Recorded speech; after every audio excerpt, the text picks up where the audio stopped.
Friend, this is the part 2 of the phasor diagram. This is the basic principles of phasor diagram.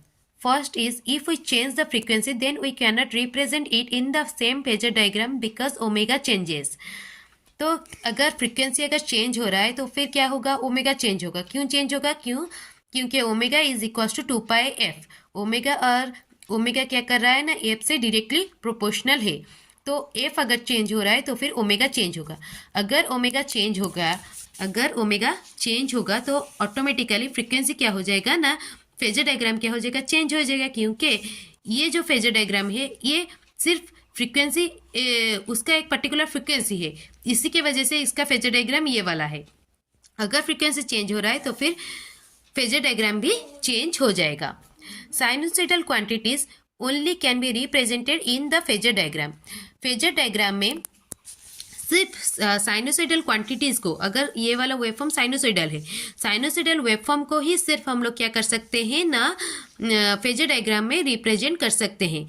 अगर कोई अलग type का waveform है, जैसे कि ट्रायंगुलर वेवफॉर्म हो गया या फिर स्क्वायर वेवफॉर्म हो गया या फिर स्टेप वाइज वेवफॉर्म हो गया, उस टाइप के वेवफॉर्म के लिए हम लोग फेजर डायग्राम रिप्रेजेंट नहीं कर सकते हैं.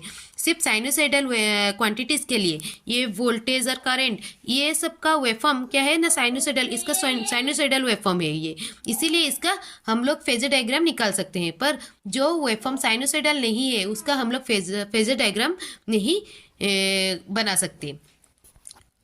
Length of the phasor either can be represent peak value or RMS value unless otherwise specified. Length of the phasor will be RMS value. तो ये जो लेंथ है, फेजर का जो लेंथ है वो क्या है ना, पिक वैल्यू है. आइदर इसको पिक वैल्यू ले सकते हैं और इसको RMS वैल्यू भी ले सकते हैं. अगर कहीं पे रिप्रेजेंट नहीं हुआ है कि ये पिक वैल्यू है या फिर RMS वैल्यू है तो फिर हम लोग इसको सिर्फ RMS वैल्यू भी ले सकते हैं. ठीक है.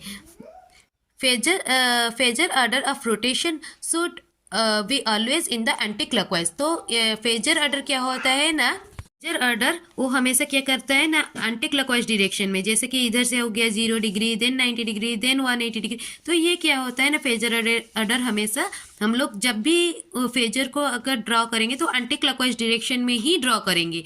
अगर एक रेफरेंस लेंगे और उसी हिसाब से एंटी क्लॉकवाइज डायरेक्शन में ही हम लोग ड्रॉ करेंगे.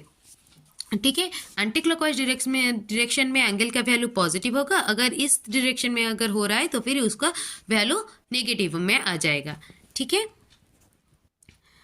All quantities represented in a single phasor diagram should be of same frequency. जैसे कि हमने अभी पहला पॉइंट में बताया था कि ये क्या होता है ना, अगर फ्रीक्वेंसी चेंज हो गई तो फिर फेजर डायग्राम भी चेंज हो जाएगा. तो एक फेजर डायग्राम में ये वाला एक फेजर डायग्राम हो गया तो इसका हर एक क्वांटिटी क्या हो जाएगा ना, हर एक क्वांटिटी का फ्रीक्वेंसी क्या होगा ना, सेम होगा. उसका अलग एक फेजर डायग्राम का अलग एक फ्रीक्वेंसी रहेगा, पर एक फेजर डायग्राम में जितना भी क्वांटिटी हम लोग लिए हैं उन सबका फ्रीक्वेंसी क्या होगा, हमेशा सेम रहेगा.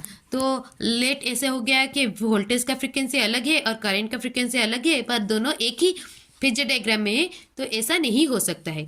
तो इधर जो दो क्वांटिटी है वोल्टेज और करंट, ये दोनों का फेजर डायग्राम, इन दोनों का फ्रीक्वेंसी क्या है ना, सेम है. In other word different harmonic component should have different phasor diagram. तो अलग अलग हार्मोनिक कंपोनेंट, जैसे कि फंडामेंटल हार्मोनिक हो गया, सेकेंड हार्मोनिक हो गया, थर्ड हार्मोनिक हो गया, तो इन सब harmonic component, fundamental harmonic component के लिए अलग फेजर डायग्राम बनाया जाएगा, सेकेंड हार्मोनिक कंपोनेंट के लिए अलग फेजर डायग्राम, और वैसे ही सो ऑन. ठीक है. लेट एक वोल्टेज को हम लोगों ने रिप्रेजेंट किया है जैसे कि 220 साइन 10t प्लस 20. तो इसमें सब वैल्यू क्या क्या है, 220 उसका क्या है, पिक वैल्यू है. जैसे कि लेट ये वोल्टेज वेवफॉर्म का वैल्यू क्या है, 220 साइन 10t प्लस 20. मतलब क्या हो गया, इसका जो पिक वैल्यू है वो क्या है, 220 है, और इसका जो एंगुलर फ्रिक्वेंसी है वो क्या है ना, 10 है रेडियन, और टी 10t मतलब ये वाला ओमेगा टी है ना, ये वाला एक्सिस. तो और ये जो एंगल जो थीटा जो है वो क्या है, 20. ठीक है. अगर ये इस वैल्यू को अगर हम लोग पोलर फॉर्मेट में लिखें, पोलर फॉर्मेट में क्यों लिखें? पोलर फॉर्मेट से हम लोगों को फेजर डायग्राम बनाने में इजी होता है। पोलर फॉर्मेट को अगर हम लोग पीक वैल्यू पोलर फॉर्मेट है तो फिर ये जो पोलर फॉर्मेट का जो ये वाला जो वैल्यू है, ये वाला जो वैल्यू है वो क्या होगा ना, पीक वैल्यू होगा। और आरएमएस वैल्यू पोलर फॉर्मेट में ये वाला वैल्यू क्या हो जाएगा ना, 220/√2 हो जाएगा, क्योंकि आरएमएस वैल्यू क्या होता है ना, पीक वैल्यू डिवाइडेड बाई √2। तो ये जो अगर आरएमएस वैल्यू में अगर हम लोग पोलर फॉर्मेट लिख रहे हैं तो उसका अगर फेजर डायग्राम बनाएंगे तो ये वाला जो फेजर डायग्राम बनेगा तो आरएमएस कंपोनेंट के ऊपर बनेगा। ठीक है, अगर पीक वैल्यू का पोलर फॉर्मेट लिख रहे हैं तो पीक वैल्यू लेंगे, अगर आरएमएस वैल्यू का पोलर फॉर्मेट लिख रहे हैं तो आरएमएस वैल्यू लेंगे। तो ये जो एंगल है ये क्या है, वही जो थीटा जो एंगल है उसे वो वाला एंगल है। ठीक है, थैंक यू।